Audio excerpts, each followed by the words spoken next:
today I also want to request all the parents. Now we have 10th, 12th boards and exams going on. Do not worry about the marks or grades, worry about your child's happiness. If you have your child happy, healthy with you, he'll definitely end up making a career out of it. So focus on their mental health and peace of mind. Create that bonding that you are loved unconditionally, irrespective of your grades. So, your worth should never be attached to the grades. Welcome to a groundbreaking episode of SELINTalks, where today's conversation could forever change the way you approach parenting, teaching, and understanding the crucial role of mental health in the lives of our children. I'm your host, Shruti Verma, and with us is Indu Punj, a trailblazer in integrating storytelling into the fabric of education and mental wellness. Indu Punj's journey began with a simple yet revolutionary idea in 2019 to transform classroom and parent child interaction through the power of stories. Today, she is here to share insights that are not just enlightening but potentially life changing for anyone who plays a role in child's life. Whether you're a parent navigating the challenges of raising resilient and empathetic children, a teacher striving to make your classroom a haven for curious minds, or simply someone who believes in transformative power of education. This conversation is for you. We're diving deep into how stories can shape the mental health of our young ones, equip them with 21st century skills, and why now more than ever, understanding and nurturing mental wellness should be at the heart of our interactions with them. Without further ado, let's welcome Indu Punj.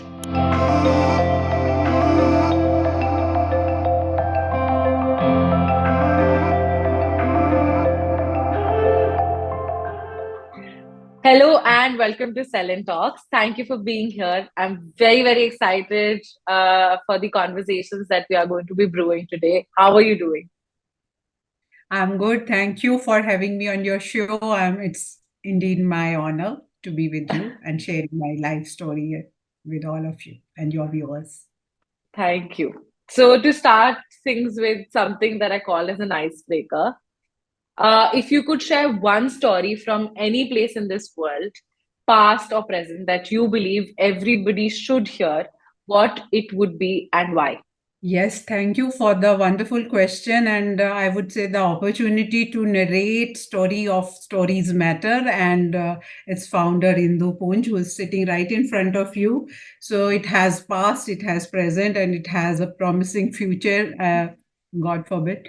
So I would say why and how and where we started and what is Stories Matter. Mostly people think, why have you named it Stories Matter?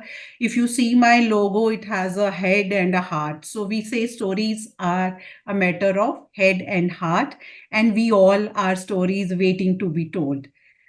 This started after my 21 years of teaching experience when I felt that my decades worth of experience has to be now, reached to people, and I wanted to share. So, Stories Matter is an organization focused on integrating stories into regular curriculum and enabling better conversations around mental health.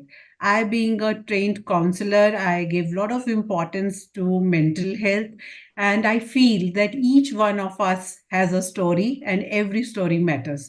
So, this is the whole idea behind the story, how each story matters, and each and every person basically needs to be seen, heard, and accepted in the world. And that's what I try to bring in my YouTube channels or in my sessions to various organizations. That's the whole idea. So, improving the quality of education through stories and through mental health. Thank you. That's very unique approach to storytelling, and especially given the mental health that you are focusing through Stories Matter. It's very unique way. How has education actually played the role into where you are today? Yes, very important question, because as a teacher and a person who has traveled across the country and world and have actually imbibed stories of different cultures and places, so education education is not what we actually just read or the degrees that we acquire. Education is experiential. It's more to do with how I have been to different places and taught in various organizations and taught across boards like IGCSE, CBSE, taught in public schools to Kendriya Vidyalayas to now, impacting universities, college level, and even to, I would say, corporate. So when you are dealing with different kinds of people, different cultures, there's a lot of inclusion, diversity to you become more adapting and accepting. And education per se, if you say degrees, of course, nobody will allow you to practice counseling without your educational qualification. So it is a amalgamation of my experience, my educational qualification, my years of experience, plus my passion. I'm a passion driven person. At this age, where I can just sit and relax and do nothing, still life will carry on. But I'm a completely person who likes to contribute. And I now at this space or place, I feel how is it that I can give back to society and how I can contribute with my experience. Like you mentioned, considering your extensive work across different cultures, educational system, what universal traits do you think education should have to support mental health globally? Yeah, thank you, Shruti. First of all, where I have feel there's a lot of gap in our education system when it comes to mental health. We Yeah, still do not even consider it. Forget about applying in normal schools. If I even the biggest of the organizations, there are gaps where children are not focused on making. They are not made to problem solve, or they are not resilient enough.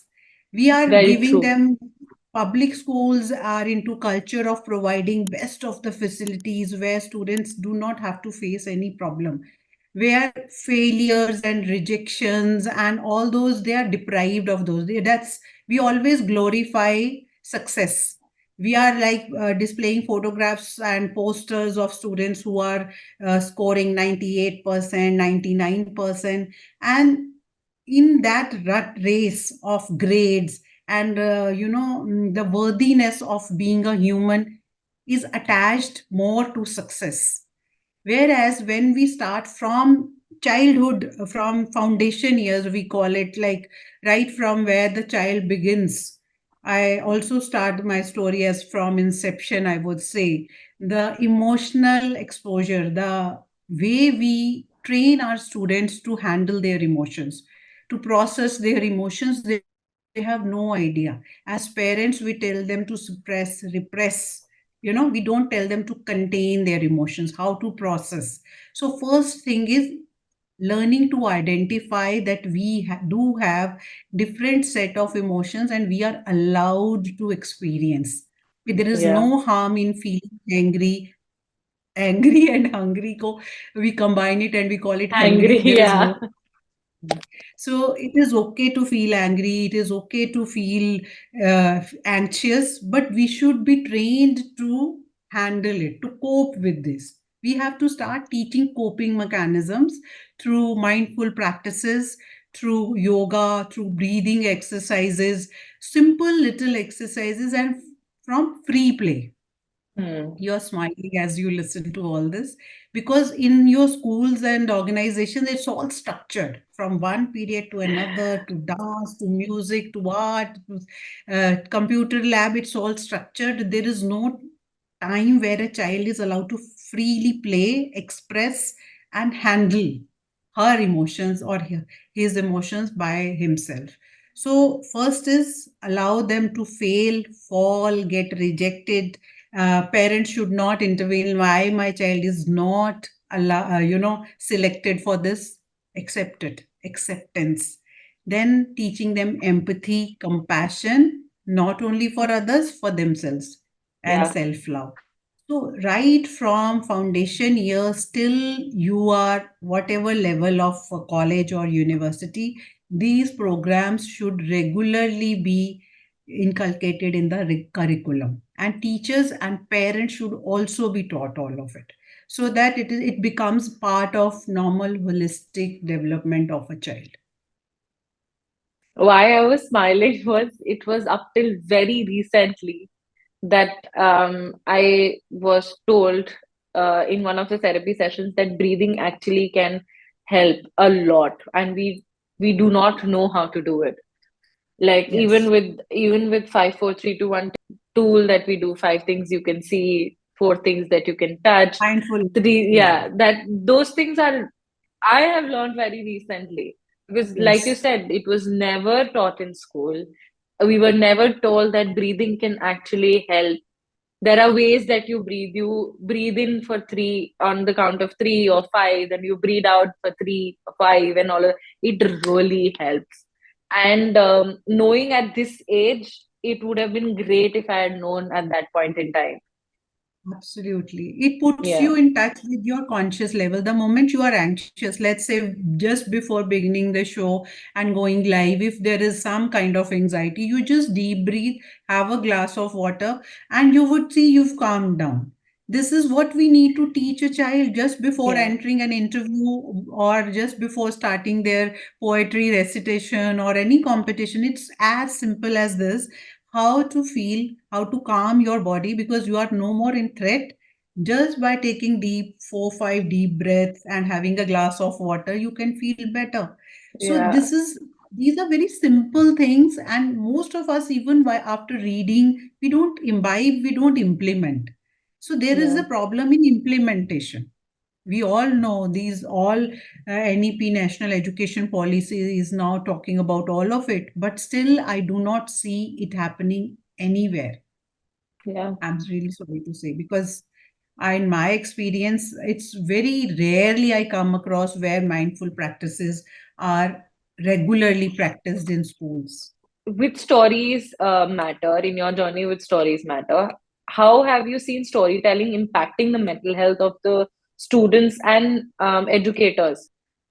Yes, when I started, I also didn't know how is it going to impact so beautifully and in a most intriguing manner, I would say, like abstract concepts, where you are teaching a small little child gender sensitization. So there is Yes. this book from Karan Johar I have read in my Stories Matter YouTube channel. It's as simple as boys are allowed to cry, and boys are also, they can also wear pink, and they can also shed tears, and there is no stigma attached to it. There is, so this is through a story, a simple concept of gender sensitization. Hmm. Then taking it to gender orientation, to acceptance, to self love, to, when we talk about self love and self acceptance, it is in a way teaching how to accept others the way they are. Very true. So this is how, through my workshops, I have taken up stories and built them into workshops. And when I reach out to adolescents and even the youngsters, and I'll generally talk about one story, like it is called, uh, there's no biggie. So this is the Okay. most talked about story you would see in my workshops, where dealing with everyday frustrations. So there is no big deal. We can just always try again and say it's no biggie. The Through one story, a huge concept of dealing with your everyday life, everyday frustrations. We keep falling, we keep failing, and just by trying again, while learning to take help from each other, by crying for help, and then in the process to how together we can fix it better, and then we become take up the role of teaching it or passing it on to others as well. So this is small little story, how it impacts small minds to the senior most people, I would say. It really impacts.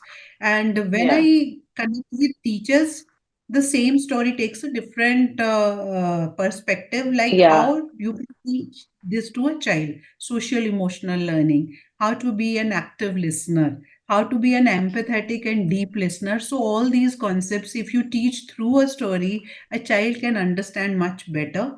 And we also say stories are entertaining, stories, they impact our mind for a longer duration. There's an emotional connect. And when you, through a story, see a protagonist solving a problem, I can connect and I say, if she can do it, I can do it too. So they motivate people to take an action. So this is how one story has multiple aspects to it, and it depends on the person listening to the story. What is it that she or he wants to take away? Because we Yeah. never say in today's world, in my stories, like we have learned this, what is the moral of the story? The moral Yeah. is up. So, what is it that you want to learn out of it? That's how a story can impact holistically. So you have also focused a lot on emotional intelligence in the corporate workshops that you've been doing. How important do you think it is in today's high stress work environment? And if you have some certain kind of advice that you'd like to tell our viewers how to kind of deal with high stress work environment. Yes, stress is becoming the major problem where you are unable to balance work and life together. Either people are highly efficient at work, or if they focus, try to bring focus on their family. So there is always a mismatch. I have held workshops for corporates also for stress management, and then prioritizing time and how here, as you said, through a story, it's much easier. So I read this story where this guy would wear some, imaginary coat. When he would go to his work, he would enter the gate and he would put on this coat and he would say, now this jacket is for my work. And he, for 9 to whatever time, like 6, he would be presuming that I am here with this jacket, which is my work jacket. And the moment he would enter home, he would remove and he would say, now I am in my workplace. First, we have to, as an emotionally intelligent person, need to understand we don't have to, the spill should not be there. You should not carry your office in your home and your home Yeah. to office. Both have to be, have a clear boundary, which may not be very rigid, but it has to be there. Because if you keep bringing your problems of home to your office and this to this, your both the lives will be stressful, I would say. Yeah. Secondly, when we say emotional intelligence, it really teaches a lot of things because you become an empathetic person in your work environment as a leader, as a team member, as a co-worker. You understand each other's problems at a much deeper level. It is not a shallow connect. Your communication is transparent, and we learn to listen to each other, to understand, not to interrupt or not to question or not to judge you. So when a person is emotionally intelligent, we say they listen to understand whatever you are telling me. What is it that I really need to connect to and solve or resolve conflict out of it? So we say emotionally intelligent people have ability to resolve conflicts in a much constructive and productive way. Because is it that there comes a problem and we all become popcorns, or are we Yeah. able to absorb the situation? Instead of reacting, we respond with, and with informed decisions we make. Decisions are not impulsive, Hmm. like you have told me, and I react and I take an impulsive reaction, which may lead to ramification, or it can have different repercussions. So people who are emotionally intelligent, they not only know how to process their emotions, they will also be able to, create a work environment which is more conducive, inclusive, and more empathetic. The moment you, as a leader, do this, you are creating space for others to express. Then also there are other aspects apart from emotional intelligence, which I see is becoming need of the hour. Like we have to learn to be more connected, authentically, not just on a shallow level. Here, people are becoming so self-centered. They don't speak to each other, and there is no concern. Nobody knows what is my right hand or left hand suffering from.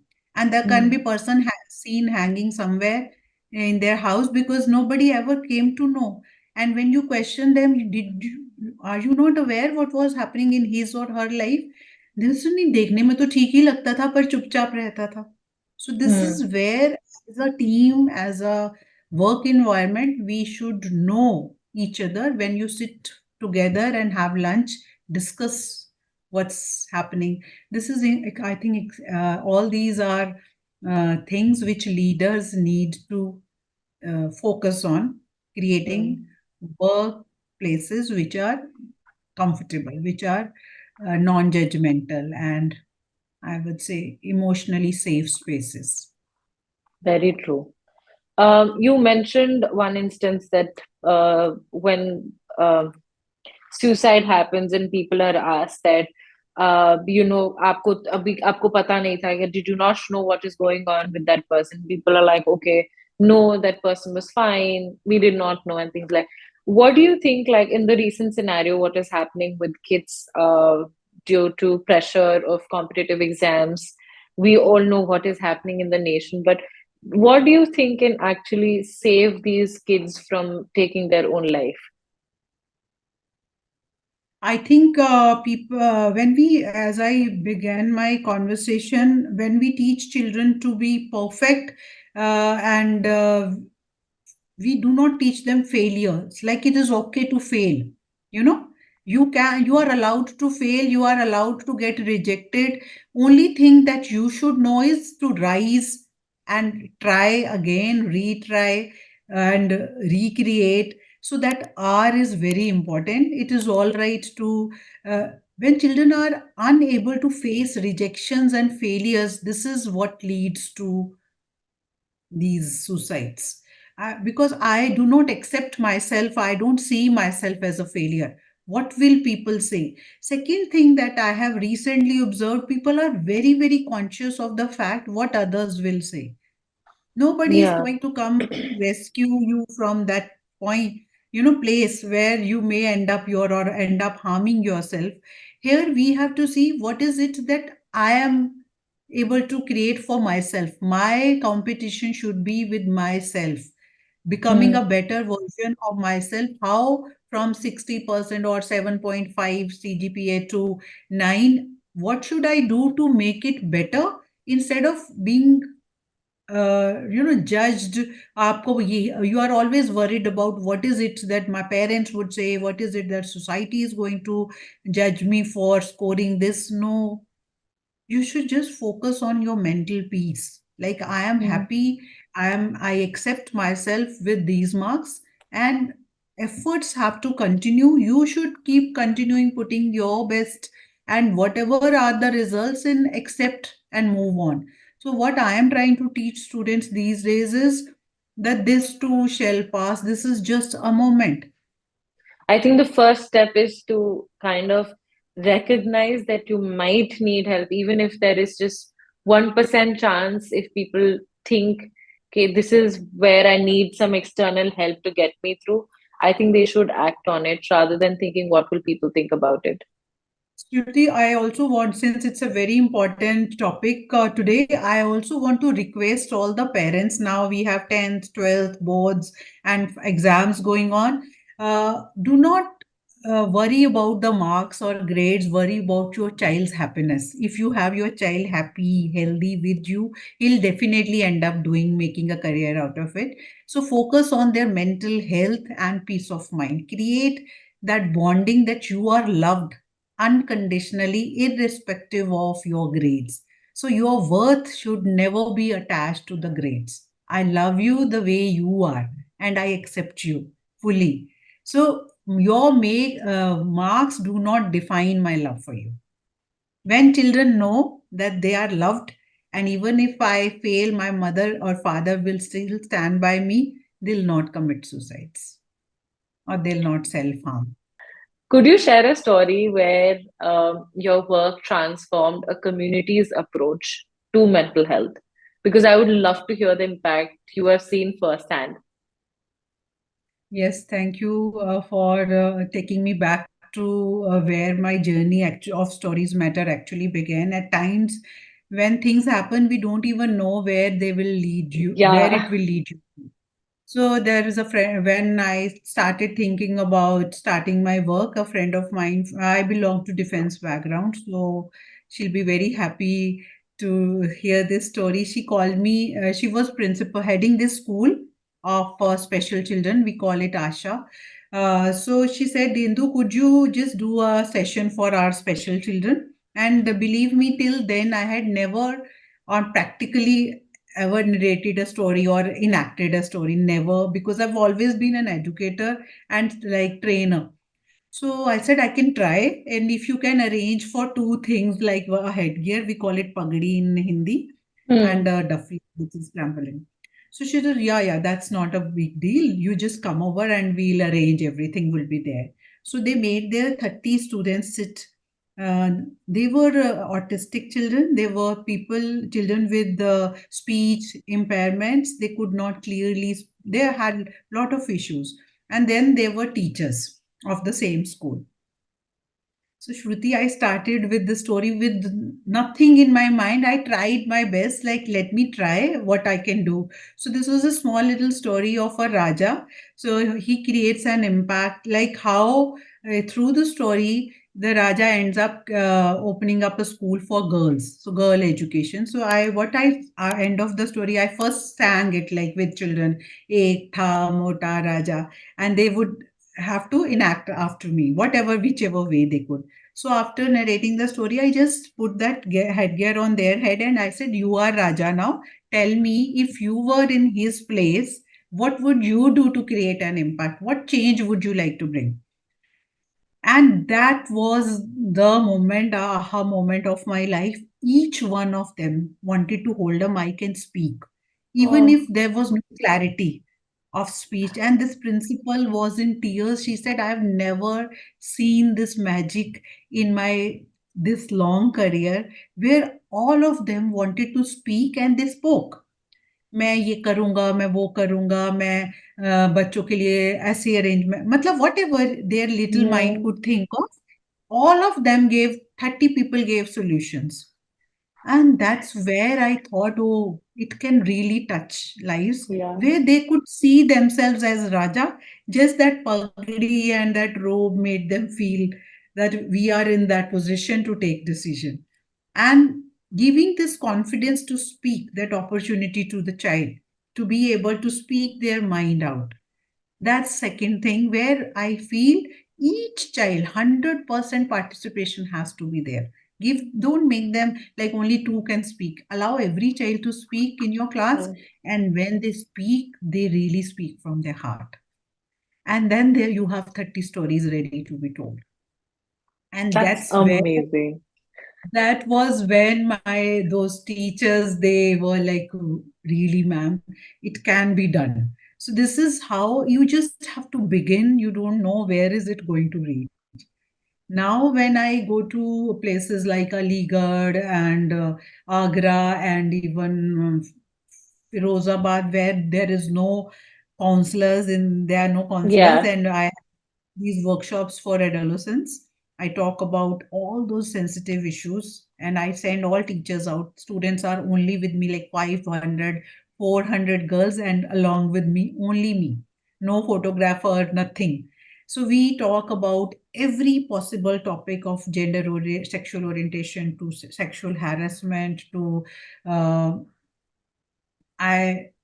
anything to deal with that age group, even Hmm. cyber crime and what can be Yeah. the implications of sharing your one selfie, inappropriate messages. So everything, and when they come up with their stories, and they share their childhood traumas, I feel even if it helps one child, I would have done my job. And the way they take my autographs, it's like I tell them, oh, I'm not some star. They said, no, we don't even want it from a star. They That will, is some of sweet. them will offer their hands to just sign. That's like, I feel those are my rewards and awards if I can touch those lives. And somewhere it does help. Some people And start, yeah. yeah, this is an impact. It's a legit impact that you've been doing. It's insane. One a more example, I recently then the request came from the principals, why aren't you doing it for boys? Like started with the boys also, and girls would say, ma'am, these workshops should be more for boys. So Yeah. I also felt then I recently conducted one workshop for boys. And while I was talking about gender sensitization, like equal rights, and Yeah. one of the women got up and said, ma'am, but nobody has ever talked about it to us. So this is where we are lacking. Yeah. We don't sensitize them. How would a small little child know that my sister and I should be working equally? It's not Hmm. like I'm not born Raja or something. If I am free, I should be the one contributing and helping my mother rather than my sister doing the chores. And my mother is not a replacement of a maid. So why Yeah. don't we start young? And last one, I would like to really this is again very recent that I went to one of the tier C cities and I was talking about equal this gender thing. I am very focused on this, and I said, why don't you guys make a cup of tea when your wife comes home? Why is it Hmm. expected? Like always, a lady should do it, and Yeah. they complained against me to the principal that this trainer insulted us because she said, why guys, this gentleman, why don't you also work and contribute in household chores? So I was very happy and said, I this is what I wanted to bring. It has Yeah. hit them hard. Every time now when this guy would sit and have a cup of tea, somewhere it is going to impact. No, I'm doing the wrong thing. If so, Hmm. change has to begin somewhere. And I said, yes, I'm very happy to hear this feedback. And they were disturbed after this. That means it has hit them hard. Yeah. So we need to have conversations around these. And if you see my channel, I've been trying to bring people from different walks of life where we are talking about different subjects. Yeah. I'm trying.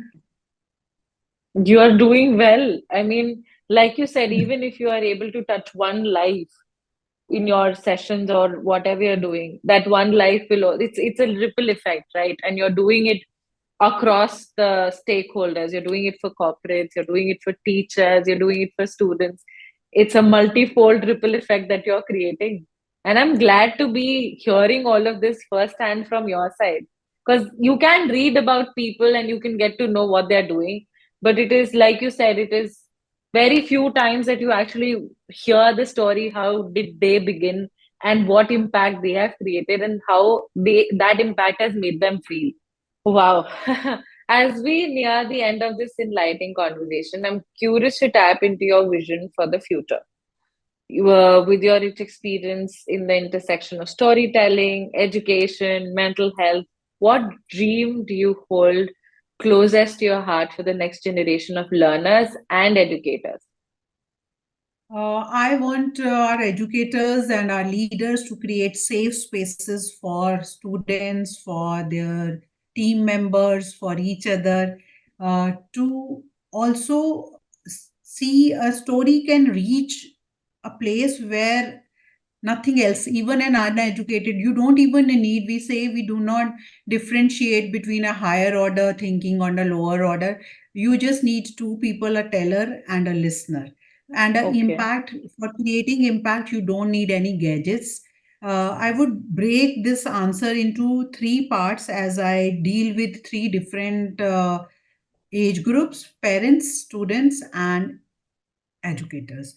When you work towards developing or bringing a child as a whole, holistic development, all three work together. Environment also creates a lot of impact. So we say if the flower does not bloom, fix the environment, not the flower. First is this. So, dear parents, you as a parent are the most important person in your child's life. Our life, child's entire personality is shaped around how you treat your child. The bond, the safety, the security given at home keeps them bonded, gives them a secure attachment, and once they are secure at home, they can deal with anything outside. Then Yeah. coming to educators, I always tell my teachers, make them fall in love with you. Once I love my teacher, I will love the subject. So first build a bond. Teaching is dealing with the lives. You are shaping lives. Once you have developed that bond with your children, your subject will impact anyways. They will end up doing well once they know that they are accepted. Yeah. And for children, I feel first learn to love yourself, accept yourself the way you are. Don't try to don't compare. Comparison skill. The only comparison a person should have is with herself. If in the beginning I was here and where have I reached, and your own achievement should be the testament to the fact of, of your success. It will start showing, it will start impacting other lives, and your endeavor in the life should be how is it that I can be of help to others. Don't keep seeking, be a Mm. provider, be a helper, be there for others, and others will always be for you. So today people have become self-centered. They are all only thing they are focused is me myself, as in selfish way.